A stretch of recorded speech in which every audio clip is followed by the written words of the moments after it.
All right, guys. Well, thanks for coming back, tuning in. If you're just finding us, thanks for checking us out. A buddy of mine was having a conversation with me the other day about how he only has one pistol.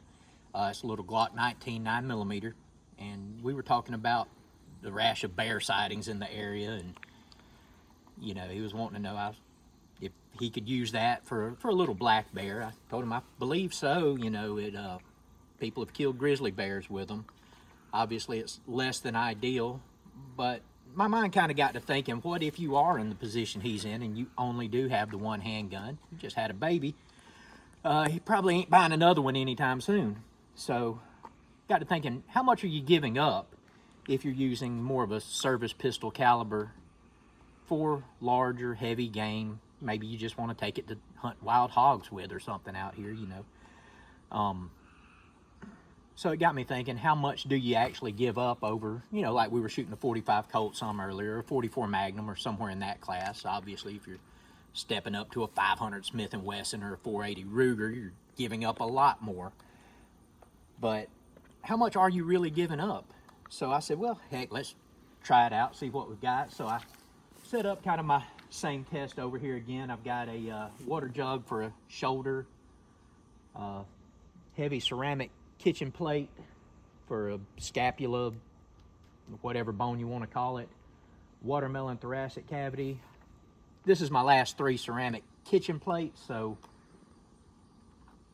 we've got a ceramic salad plate on the back side this time. Instead of 1 jug, I got 3 water jugs, and then my fleece bullet stops back there if we make it through all of that. So anyway, I picked up a box of 9mm, 10mm, and 45 Underwood hard cast flat nose ammo to see. Like I said, you can watch this, see what they'll do, compare it to the other ones, see if it's something you'd even be comfortable with, or if you do need to talk the wife into letting you go out and buy a new pistol. So we're going to shoot these, like always, we're going to shoot them over the chronograph to see how close we are to the factory rated velocities on these, what kind of muzzle energy we get and all that, and see where we're at for a starting point, and then we'll see what they actually do on my target there. So we'll start off with the 9mm. It's a 147 grain hard cast flat nose rated for 1100 feet per second. These are coated with whatever Underwood puts on them, some sort of polymer powder coat coating on them. I'll be shooting these out of my Beretta 92 9mm with a 4.9 inch barrel. All right, guys, little editorial mishap there, but we're back. We're about to shoot the 9mm over with the Beretta 92.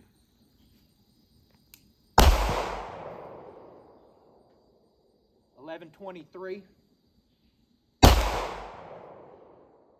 1101,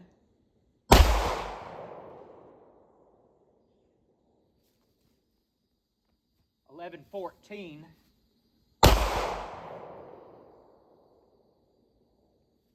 1089, and 1093. Let's see what we got over here, guys.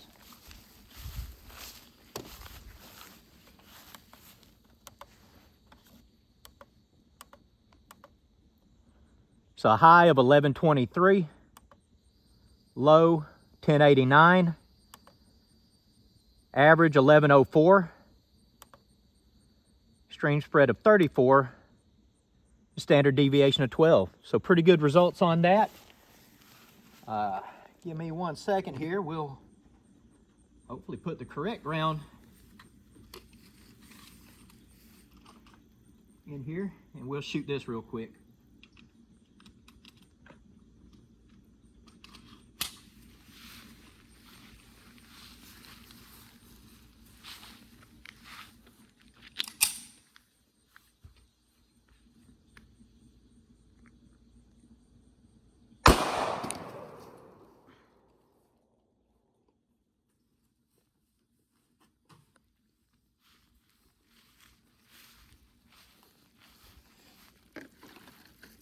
All right, so our first water jug hit right here.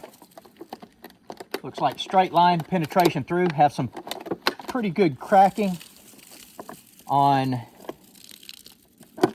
really can't tell if that, I believe that's the back side of it here. Our first ceramic plate here. Nice hole punched through. Blew a lot of debris into the watermelon here. Didn't hit as center as I would have liked to, but kind of get an idea here. It's came in here. It has a pretty decent wound cavity in there, cracking all over the watermelon, so fair amount of energy transfer into that. Basically grazed by the time we got to this plate. Hit the jug here. So my shot was a little off center, but it was not. So this bullet's definitely yawing a little bit. But still good penetration, just getting through these. If you remember when we shot the 250 grain plus P level hollow point from the 45 Colt, we didn't even break through the tape on the second dinner plate. So certainly these would be an advantage over that if you're looking for a lot of penetration. But we got what we got. So give me a second to get everything reset, and we're gonna shoot the 10 millimeter. All right, guys, well, we got everything back ready to go again. Up next, I'm gonna shoot the 10 millimeter ammo. This is a 220 grain hard cast rated at 1200 feet per second. Let's shoot it over the chronograph, see what we get. Oh, if you can't tell, I'm shooting with my Glock Model 20 with a 4.6 inch barrel.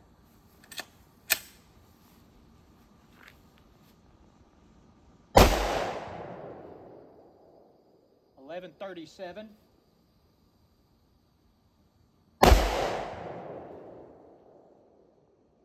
.1116.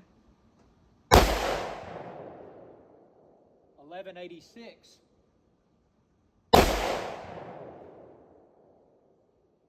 Duplicate.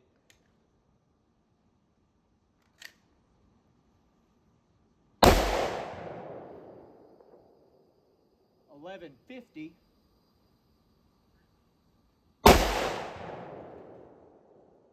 And 1189. Give me 1 second here. Let me get another bullet. We had that duplicate read, so.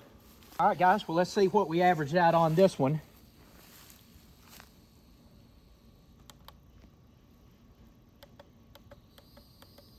We had a high of 1189, low of 1116, average 1155, extreme spread of 73,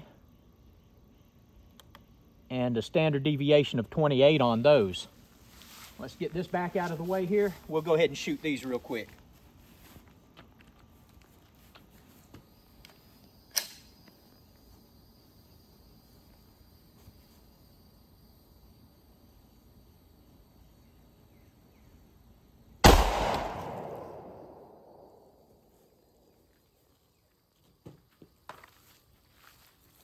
All right, guys, looks like we might have got a little more centered shot on that one.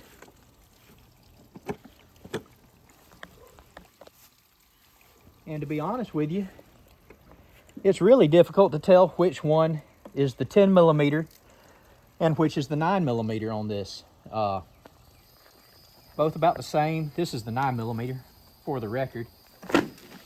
Kind of the same thing. Got a little cracking up here. Puncture injury wound with maybe a little more cracking on it than the 9 millimeter. Got ceramic plate here, punched through. A little bigger hole than the 9 millimeter maybe. Not really by much. This is the 9 millimeter here. This is the 10 millimeter.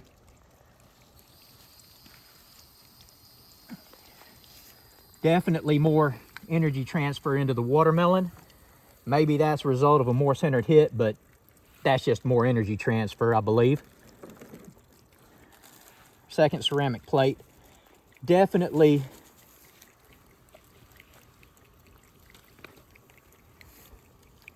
This one is still very rigid from the 9mm.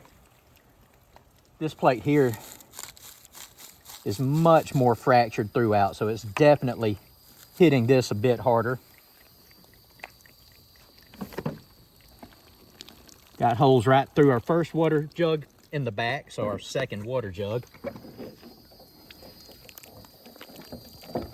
And looks like we caught the bullet in the third water jug. Let's pull that out here and see what it's looking like.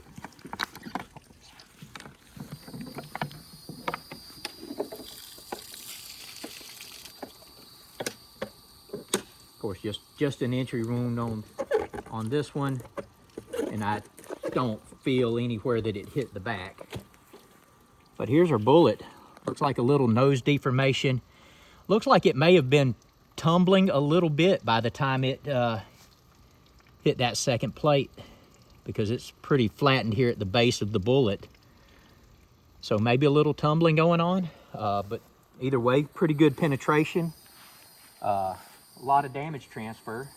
So give me a couple more minutes, guys. We're gonna get this mess here cleaned up and sit up and get ready to do the 45. We got it ready to go again with the 45. Before I start that though, I was looking for a good water jug to wash my hands with from some of that watermelon.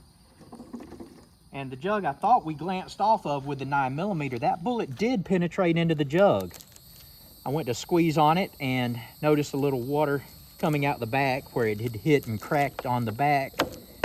And I found the 9mm bullet in that second water jug there.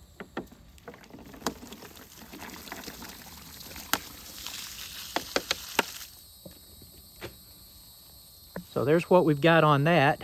Obviously, guys, these ceramic plates really do a number on these bullets, but it definitely flattened it out some and got, like I say, it was more penetration than that hollow point in any case. So probably would serve you better for that, but we do have that to compare, so we'll do that here at the end of the video. And right now though, we're going to shoot the 45 automatic. This is rated as a 255 grain bullet at 925 feet per second, and I'm going to be shooting that out of my Para Ordnance SSP 1911 with a 5-inch barrel.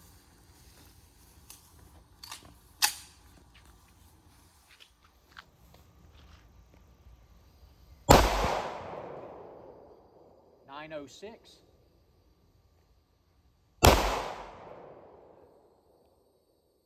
.906 again.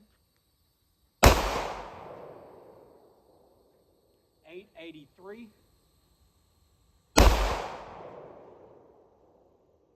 883 again.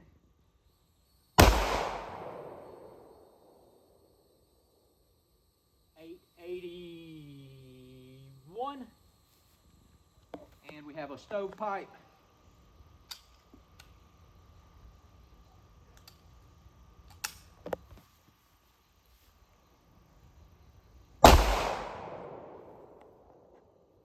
.892. And let me get one more bullet. I'll be right back real quick. We're going to get another round on that and some more to shoot the test with. All right, guys, loaded back up. I'm going to try to get one more shot over the chronograph, and then we'll shoot the test medium over here.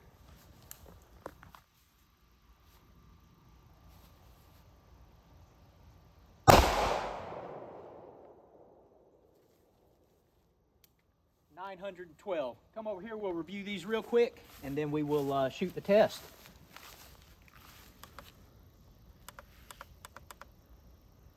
So we had a high of 912, low of 881, average 894, extreme spread of 31, and a standard deviation of 12.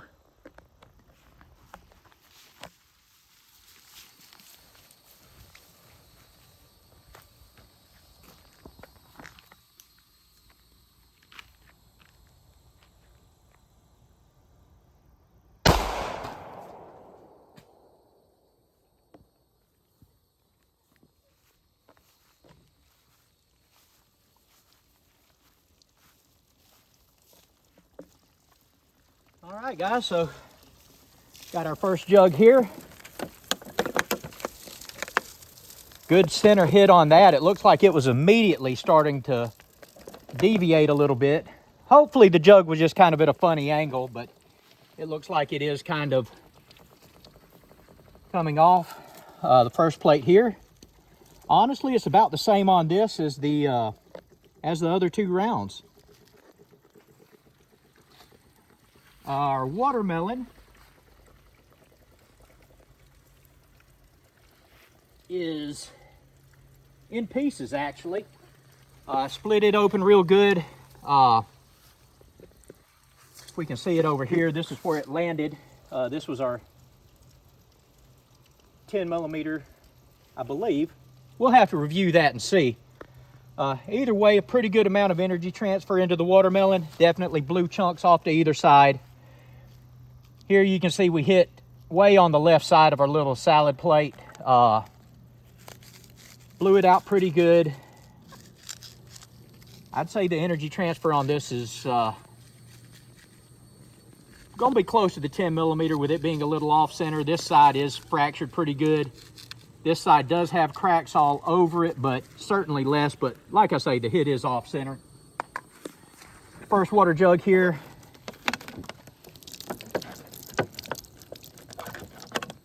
Entry here, exit over here, and completely missed the next water jug. Let me double check, make sure I don't have this bullet in either of these anywhere, but yeah, it looks like that one yawed off enough to lose it. So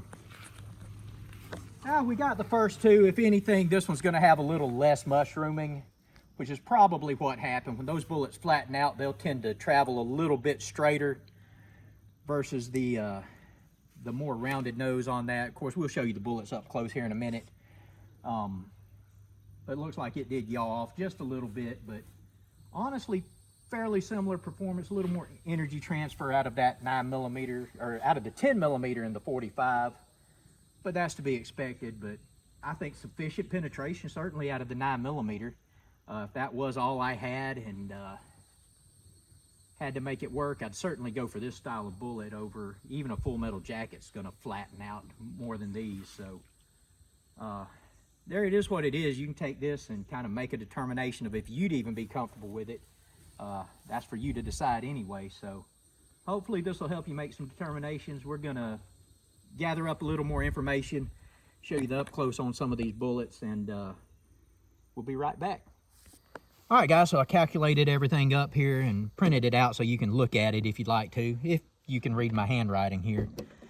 So the 9 millimeter, 147 grain, average 1104 feet per second with 398 foot-pounds. 10 millimeter with a 220 grain, average 1155 for 652 foot-pounds, and the 45 was 894 for 453 foot-pounds. And I think it's really starting to be a theme here where we're seeing the more energy foot-pounds we have, the more damage we're getting transferred into the target. So, you know, take that for what it's worth. A lot of people don't believe in it, but they'll quote a TKO value. And guys, that factors in velocity as well. So, you know, more velocity is getting you more, whichever formula you prefer. I don't know that either one of them's wrong. I certainly am not qualified to debate it with them. But we did manage to capture the two bullets here. Got the 10 millimeter. Remember, this was 220 grains. Let's get this where it'll give us a decent read. If there's anywhere level left on here. All right, and got retained weight of 206.2 or 3. Either way, I don't think that's going to make much difference. And the 9 millimeter out of 147 grains retained 121.5, say 3, 4. Either way, not much difference. So they're definitely retaining a lot of weight given what we're putting them through. And guys, I'm going to reiterate, those ceramic plates are really, really hard on bullets. Ceramic plates is what they use for body armor for a good long time to stop bullets. So looking pretty good. Our 3 bullets here, I'll show you the difference in them real quick. The 9 millimeter and 45 are kind of traditional, have kind of a radius ogived flat point bullet, and the 10 millimeter here is a truncated cone bullet, typical for what you see in your more traditional ammo for it. 9 millimeter and 45, obviously normally a round nose, but this is the traditional profile for your 10 millimeter and 40 Smith & Wesson. So guys, there's the information. That's what we've got. The results are what they are. Obviously, famously, Phil Schumacher, not sure how to say it, stopped a charging grizzly bear with a 10 millimeter load similar to this. His was the buffalo bore loading of it. I had to get what I could get all in stock when I bought these. These were in stock, and quite frankly, a little bit cheaper than the buffalo bores. And the loadings between Underwood and buffalo bore are very similar. You know, some people would say suspiciously similar,